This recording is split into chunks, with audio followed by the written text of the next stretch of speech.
বিশেষজ্ঞ আছেন, তারাও আমাদের এই মঞ্চে উপস্থিত থেকে আজকের এই কাউন্সিলকে সুন্দর এবং সুষ্ঠুভাবে যাতে পরিচালিত হয় সে বিষয়ে তারাও দিক নির্দেশনা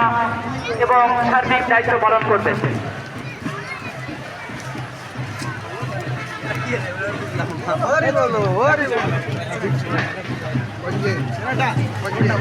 শুধু ভক্তবৃন্দ, আমাদের আজকে অনুষ্ঠান সূচি সকাল 11টায় মহাবতী আচার্য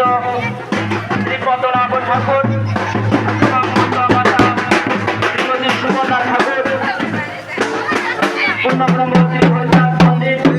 এবং গুরুচাঁদ মন্দিরে সকল ভক্তবৃন্দদের নিয়ে তারা সেখানে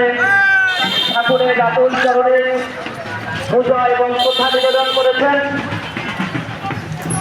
দুপুর 2টায় আমাদের মতুয়া দল অতিথিবৃন্দের আগমন প্রসাদ বিতরণ ইতিমধ্যে চলছে এবং চলমান রয়েছে এবং বিকেল